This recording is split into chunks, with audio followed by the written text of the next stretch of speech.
కాదు, చవితినాడు చంద్రుడు చూస్తే అభాండాలు మాకు వస్తాయి, ఆయనకి ఆయన హాయిగా దర్జాగా శివుడు ఎత్తి మీద కూర్చొని నవ్వుకుంటాడు. చవితినాడు చంద్రుడు చూడకుండా ఎలా ఉంటాం? ఎందుకంటే చవితినాడు చంద్రుడు అందంగా ఆకాశంలో కనపడతాడు. విఘ్నేశ్వరుడి పొట్ట పగిలిందని నువ్వు చంద్రుడిని చెప్పించడం వల్ల మాకు కష్టాలు వస్తాయి, మేము చంద్రుడు చూసామంటే ప్రమాదం పాలైపోతాము, తల్లో మమ్మల్ని రక్షించు అనగానే అప్పుడు స్వామివారు ఏమన్నాడు, వినాయక చతుర్థి నాడు భక్తి శ్రద్ధలతో విఘ్నేశ్వరుని పూజించి ఈ విఘ్నేశ్వర ఆవిర్భావ ఘట్టం విని కథాక్షతలు శిరస్సును వేసుకున్నవాడికి చవితినాడు చంద్రుణ్ణి చూచినా అభాండములు రావు, నీలాపనిందలు రావు అని వరం ఇచ్చాడు. అందువల్ల మనం ఏం చేయాలన్నమాట, చవితినాడు విఘ్నేశ్వరుని ఇలా పూజించి చేతిలో కథాక్షతలు పట్టుకుని అక్షతలు చేతితో పట్టుకున్నాక కథ విని ఈ అక్షతలు స్వామివారి దగ్గర వేసి ఆ అక్షతల తర్వాత మన శిరస్సును వేసుకుంటే మనం చవితినాడు చంద్రుని చూచినా లేనిపోయిన అభాండములు శిరస్సు మీద పడవన్నమాట. ఇక అక్కడి నుంచి అలా చేయడం మొదలెట్టారు. ఇలా ఉండగా ఒకసారి ద్వాపరయుగం వచ్చింది. ఈ ద్వాపరయుగంలో శ్రీకృష్ణ పరమాత్ముడు భాద్రపద శుక్ల చతుర్థి నాడు రుక్మిణీదేవిని పిలిచి, రుక్మిణి ఇవాళ చతుర్థి, చంద్రుణ్ణి చూస్తే చాలా ప్రమాదం, అందరూ ఇళ్లలోనే ఉండండి లేదా విఘ్నేశ్వర పూజ చెయ్యండి అన్నాడు. రుక్మిణీదేవి ఏమందో తెలుసా, అఖిలాండ కోటి బ్రహ్మాండ నాయకుడివి నీకు నీలాపనిందలేమిటి, నాకు నీలాపనిందలేమిటి, ఈ చంద్రుడు చూస్తే మనకేం నష్టం, పర్వాలేదు ఏంటి స్వామి అంది. అమ్మమ్మ అంత మాట అనకన్నట్ట. అయినా ఆవిడ వినలేదు, పూజ చేయలేదు. సరే స్వామివారి భార్య మాట కాదనలేడుగా, అందరూ ఇళ్లలో అయినా ఉండండి పోని అన్నాడు. అందరూ ఇళ్లలో ఉన్నారు కానీ ఈయనొక్కరు రుక్మిణీదేవిని వెంట పెట్టుకుని సాయంకాలం వేళ ఎందుకైనా మంచిది కాసి పాలు పెతుక్కుందామని దొడ్లోకి వెళ్ళాట ఆవు పాల కోసం. పాలు వెండి గిన్నెలో పోసుకుని పెతుకుతూ ఉంటే ఆకాశంలో ఉన్న చంద్రుడి ప్రతిబింబం పాలల్లో కనపడింది. ఇంకేముంది, పాలల్లో చంద్రుడిని చూశాను, ఏవో నీలాపనిందలు వస్తాయి అన్నాడు స్వామి. మీకు రావంది రుక్మిణీదేవి. మర్నాడే వచ్చేసింది అపనింద. ద్వారకానగరంలో సత్రాజిత్ అని ఒక ఆయన ఉన్నాడు. ఆయన కంసుడి యొక్క బంధువు, భోజకులస్తులు వీళ్ళంతా. ఆయన కూతురు పేరు సత్రాజిత్, కూతురు పేరు సాత్రాజితే. ఆవిడనే మనం ఏమంటాం సత్యభామ అని కూడా పిలుస్తాం. ఈ సత్రాజిత్తుకు తమ్ముడు ప్రసేనజిత్తు. వీడికి మంచి బావమరిది శతధన్వుడు. అక్రూరుడు వీళ్ళందరికీ స్నేహితుడు. ఈ సత్రాజిత్తు సూర్యోపాసకుడు, సూర్యుని భక్తితో ఉపాసన చేశాడు. సూర్యుడు ఆయనకి శమంతకమణి అని ఒక మణి ఇచ్చాడు. ఈ మణి తల కింద పెట్టుకుని లేస్తే పొద్దుట 8 బారువుల బంగారం ఉంటుందిట. 8 బారువులు. దాని గురించి చెప్తే మీకు మతిపోతుందండి. ఇప్పుడు ఈ స్టేజీ మీద పోసేస్తే ఈ ఎత్తు నుంచి ఆ పైదాకా బంగారం నిండిపోతాడు. దాని 8 బారువులు అంటారు. రోజు అంత బంగారం ఇచ్చేటటువంటి అపూర్వమణి. ఆ మణి ఉన్న చోట కరువు ఉండదు, అకాలంలో మృత్యువులు ఉండవు, క్షామం ఉండదు, క్షేమం తప్ప. కానీ పిసినిగొట్టుతనంతో స్వార్థానికి వాడుకుంటే ఈ మణి వాడికి మృత్యువుకు కూడా కారణమవుతుంది. అందుకని ఆ మణి ఉన్నటువంటి వాడు డబ్బు సంపాదించడమే కాకుండా దాన్ని దానం కూడా చేయాలి. సత్రాజిత్ కొంచెం లోభిలేండి. ఆయనకు ఆ మణి వచ్చింది. ఆ మణిని ఎత్తి మీద పెట్టుకుని ఇంటికి వస్తూ ఉంటే ఆయన సూర్యుడిలో వెలిగిపోయాట. అందరూ ఆశ్చర్యపోయి కృష్ణుడి దగ్గరికి వచ్చి, కృష్ణ, దేవతలు కూడా నీ దర్శనానికి వస్తూ ఉంటారు, అలాగే ఇవాళ ఎవరో ఒక ఆయన ఆకాశం నుంచి కిందకి దిగొచ్చాడు, నీ దర్శనానికి వస్తున్నాడు. ఆయన ఎవరో తెలీదు, శివుడో మాధవుడో,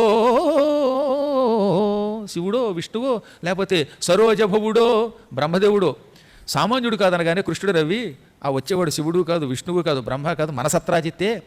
సూర్యుడు ఆయనకు మణి ఇచ్చాడు. ఆ మణి శిరస్సును పెట్టుకోవటం వల్ల సూర్యుడిలో వెలిగిపోతున్నాడు.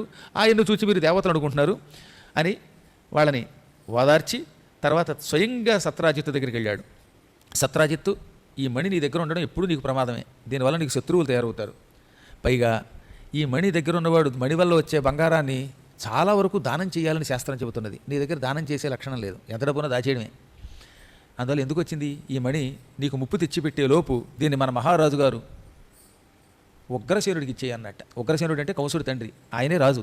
కంసుడిని చంపేశాక మళ్ళీ ఉగ్రసేనుడే రాజుని చేశాడు కృష్ణుడు. అందుకని మన మహారాజు గారికి ఇయ్యి అన్నాడు.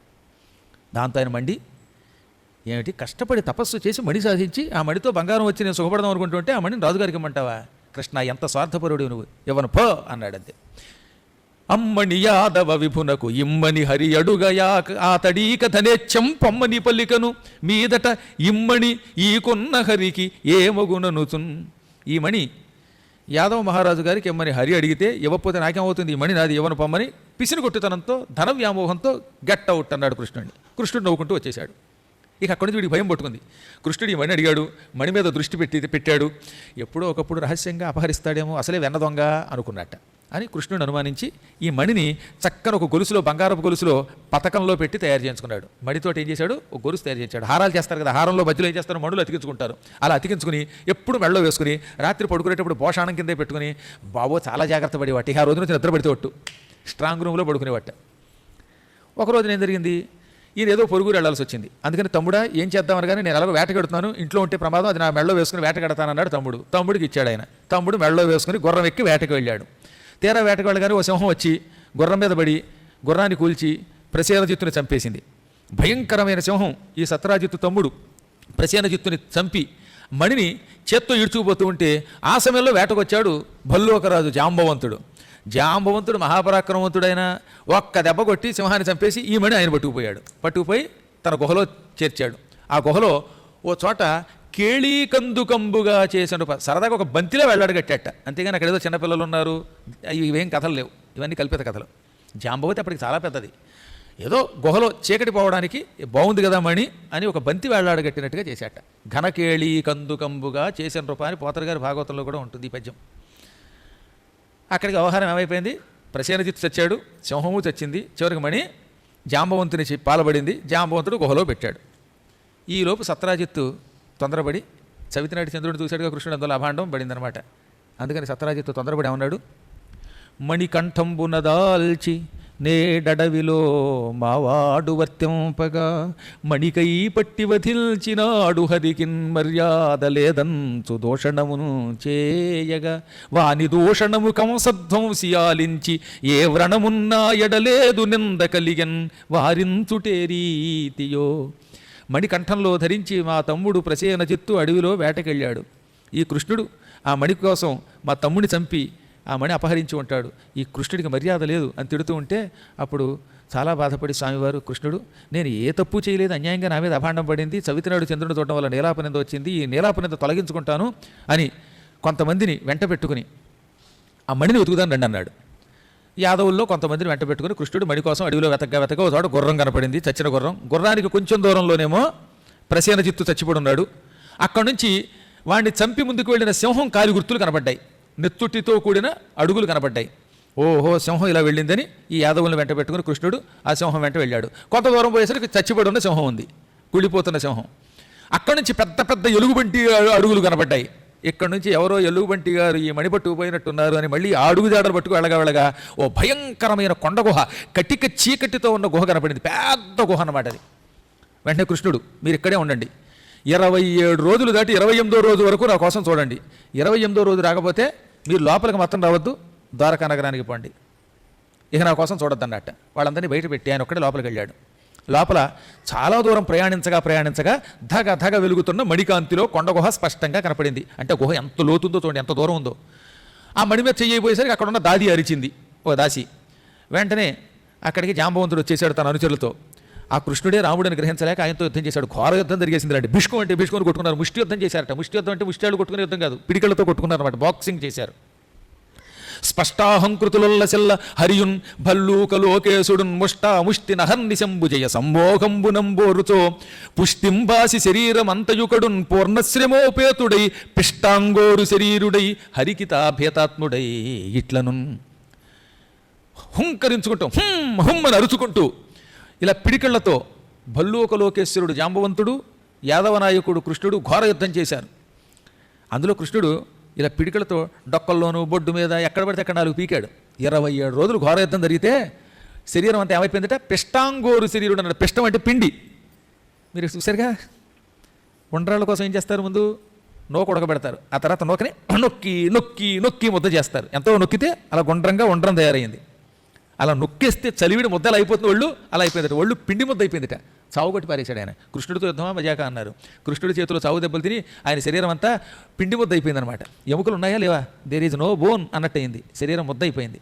అప్పుడు అతనికి భయం వేసింది.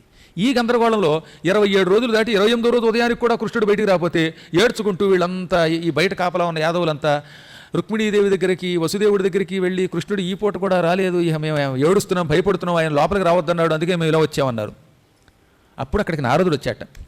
రుక్మిణీదేవి మా స్వామి 28 రోజులుగా కొండగుహలోంచి బయటికి రాలేదట, కారణం ఏమిటంటే పరమ పవిత్రుడైన విఘ్నేశ్వరుడిని పూజించకపోతే ఏమవుతుందన్నావు తల్లి, అందుకే నీకు ఈ కష్టం వచ్చింది అనగానే అప్పుడు ఆవిడ భయపడిపోయి నీవే సమస్త లోకాలకి మూలకారకుడివి విఘ్నేశ్వర, నేను అమాయకురాలని బాలని, నన్ను అనుగ్రహించు, నా అపరాధాన్ని క్షమించు విఘ్నేశ్వర, నా స్వామి వచ్చేలా చేస్తే నేను నీకు పూజ చేస్తానని మొక్కుకుంది. అలా మొక్కుకోవడంతో అక్కడ లోపల కథ మారిపోయింది. పరమాత్ముడు లీలనగా అది కృష్ణలీల, గణపతి లీల. 28వ రోజు సాయంత్రానికి చావు దెబ్బలు తిని భల్లోక నాయకుడు కింద పడి అని ఆయాసపడ్డట. ఆయాసపడుతుంటే యుద్ధం చేయాలన్న కోరిక తీరిందా, ఇంకో రెండు ఏమన్నా పిడికిళ్ళతో దెబ్బలు కొట్టమంటావా, కాసేపు బాక్సింగ్ చేస్తావా అనగానే అప్పుడు వెలిగింది. యుద్ధం చేస్తానన్న నీ కోరిక తీరిందా అనగానే ఆయనకి ఫ్లాష్ బ్యాక్ గుర్తొచ్చింది. ఇప్పుడు నాకు అంతా గుర్తొచ్చింది. రామావతారం ఎత్తిన రాముడివి, ఇప్పుడు కృష్ణావతారంలో ఉన్న కృష్ణుడు నువ్వే. రామావతారంలో యుద్ధం పూర్తయ్యాక అందరికీ వరాలు ఇస్తానన్నావు నువ్వు, నేను కూడా నీ దగ్గరకు వచ్చాను. జాంబవంతా నీకేం కావాలో కోరుకోమంటే జాంబవంతుడు తినగా ఉండక నీవు మహాపరాక్రమవంతుడివి, నీ పరాక్రమం ప్రదర్శించాలి, నీ పరాక్రమం అంటే ఏమిటో చూడాలనుకుంటున్నాను, నీ బలం ఏమిటో చూడాలనుకుంటున్నాను, నీతో బాక్సింగ్ చేసే భాగ్యం ప్రసాదించన్నట్ట. కర్మ కాకపోతే అందరూ రాముడిని ముక్తిమ్మన్నారు, హనుమంతుడు భక్తిమ్మన్నాడు, ఈయనేమో నీతో యుద్ధం చేసే భాగ్యం ఇమ్మన్నట్ట. అప్పుడు రాముడు నమ్మి ఏమన్నాడు, నవ్వి, ఇది రామావతారం, రాముడు ధర్మస్వరూపుడు, రామో విగ్రహవాన్ ధర్మ, రాముడంటే పరమధర్మస్వరూపుడు. ధర్మాత్ముడైన రాముడు తనకి సాయం చేసిన వాడిని సావగొట్టి బాధ పెట్టడం. కాబట్టి నీతో యుద్ధం చేయటం ఈ జన్మలో కుదరదు, ఈ అవతారంలో కుదరదు. యుద్ధం చేస్తే రాముడు కృతజ్ఞుడు కాడు. అయినా నీ కోరిక తెచ్చాలి, వరం అడిగావు గనక నేను భవిష్యత్తులో ద్వాపర యుగంలో కృష్ణుడిగా పుడతాను, అప్పుడు నీతో 27 days యుద్ధం చేసి చిత్త కొడతాను, 28వ రోజు అప్పుడు కూడా నీకు ఓపిక ఉంటే అప్పుడు మళ్ళీ యుద్ధం చేస్తాను అని వరం ఇచ్చాడు. ఆ వరం ఇప్పుడు నిలబెట్టుకున్నాడు. ఇది నాకు అర్థమయ్యింది, నువ్వే రాముడివి, నువ్వే ఈ రూపంలో వచ్చి చిత్త కొట్టావు, ఇంకో దెబ్బ కొడితే ఇక జాంబవంతుడు ఉండడు, రక్షించని కాళ్ళు పట్టుకోగానే అప్పుడు కృష్ణుడు ప్రేమగా ఒళ్ళు నిమిరి అతని శరీరం మళ్ళీ యథాతథంగా తయారు చేసి, నాయన అప్పుడు నువ్వు కోరిన కోరిక తీర్చాను, ఇంకెప్పుడు ఇలా కోరుకోకు, మళ్ళీ ఇంకోసారి కోరుకుంటే ఆ తర్వాత కోరుకునే అవకాశం ఉండదు, మొత్తం దంతాలు పగిలిపోతాయి, జాగ్రత్త అన్నాక, స్వామి కష్టపడి నా గుహకు వచ్చావు, నన్ను అనుగ్రహించావు, నా అహంకారం తొలగించావు, ఇంతకీ నేను నీ సేవ చెయ్యలేదు, నీ సేవ చేసుకోవాలనుకుంటున్నాను, నీకేం కావాలో కోరుకో అంటే నాకు ఏ సేవ వద్దు, ఏమొద్దు, నైనా పాద పూజ వద్దు, ఇంకో పూజ వద్దు, ఈ మణి మాత్రం నాకు ఇచ్చేయి, ఈ మణి మా చేపడిన నీ తామసులొనరించు నింద తప్పెడు కొరకై నీ మందిరముగు బలమునకు ఏమరుదెంచితిమి భల్లుకేశ్వర వింటే. ఈ మణి నేనపహరించానని కొంతమంది తామసగుణ ప్రధానులు, తమోగుణ ప్రధానులు అభాండం వేశారు. ఆ అభాండం తొలగించుకోవడం కోసమే నేను నీ ఇల్లైన ఈ కొండగుహలోకి అడుగుపెట్టాను. ఈ మణి నాకు ఇస్తే ఈ మణిని పట్టుకెళ్ళి నేను సత్రాజిత్తుకి ఇస్తాను, నా మీద పడిన అభాండం తొలగిపోతుంది అనగానే, మణేమిటి నా కుమారీమణి కూడా ఇస్తాను అని జాంబవతిని పట్టుకొచ్చి ఈవిడ కూడా నీకు ఇచ్చేశాను అన్నాడు. అదృష్టవంతుడు లక్కీ ఫిరోస్ ఎక్కడికి వెళ్తే అక్కడ లాభాలన్నారు. ఆ విధంగా మణితో పాటు జాంబవతి మణిని కూడా పుచ్చుకుని ఆయన జాంబవంతుడిని దీవించి సత్రాజిత్తు దగ్గరికి వచ్చాడు. వచ్చి, సత్రాజిత్ ఇదిగో జరిగిన కథ అనగానే సత్రాజిత్తు బాధపడి, ఎంత పెద్ద పొరపాటు చేశాను, భగవంతుడి మీద అభాండం వేశాను, దీనికి ప్రాయశ్చిత్తంగా ఈ మణిని నా కుమార్తె సత్యభామామణిని కూడా ఇచ్చేస్తున్నాను అన్నాడు ఆయన. చూశారు, అన్ని లాభాలే ఆయనకి. ఆ తర్వాత రుక్మిణి తర్వాత రెండో భార్య జాంబవతి, మూడో భార్య సత్యభామ, మణి కూడా వచ్చాయి. మణి నాకు వద్దులే, మణి నువ్వే పట్టుకెడు, మణి ఇచ్చినాడు వాసరమణి నీకును. వాసరమణి అంటే సూర్యభగవానుడు. సూర్యభగవానుడు నీకు మణి ఇచ్చాడు, మాకు కలవు మణులు కుమారీమణి చాలును. నాకు మణులు చాలా ఉన్నాయి, నీ పిసిరిగొట్టుతనం తెలుసుకోవడానికి నేను ఇలా అడిగాను తప్ప నాకెందుకే ఈ మణి, కుమారీమణి చాలు అని కేవలం సత్యభామను తీసుకున్నాడు, ఆమెను వివాహం చేసుకున్నాడు. ఆ తదనంతరం రుక్మిణీదేవి వచ్చి, విఘ్నేశ్వరుడి పూజ చేస్తానని కానీ మీరు తిరిగి వచ్చారండి, ఆ పూజ తొందరగా చేద్దామండి అన్నదో లేదో ఈలోపు క్రమంగా కాలం గడిచిపోయిందిగా. భాద్రపద మాసం వచ్చింది, శుక్లపక్షం వచ్చింది, చతుర్థి వచ్చింది. పరమభక్తితో పరమాత్ముడు వాసుదేవుడు ఈ ముగ్గురు భార్యలతో కలిసి అపూర్వ రీతిలో విఘ్నేశ్వర పూజ చేశాడు. ఆనాడు ఆ భగవంతుడు కాబట్టి ఆకులు అంటే ఆకులు వచ్చాయి, పళ్ళు అంటే పళ్ళు వచ్చాయి, సకల పదార్థాలు సంకల్పమాత్రంతో వచ్చాయి. కలియుగంలో మానవులం మనం ఆయన చేసినంత వైభవంగా, ఆయన చేసినంత భక్తిగా చేయలేం. అయినా మనం కూడా యథాశక్తిగా భక్తి శ్రద్ధలతో పత్రి సమకూర్చుకొని నివేదనలు సిద్ధం చేసుకుని స్వామివారిని పూజించి కథ విని తరిద్దాం. నాకు కూడా భగవంతుడి అనుగ్రహం కలిగింది.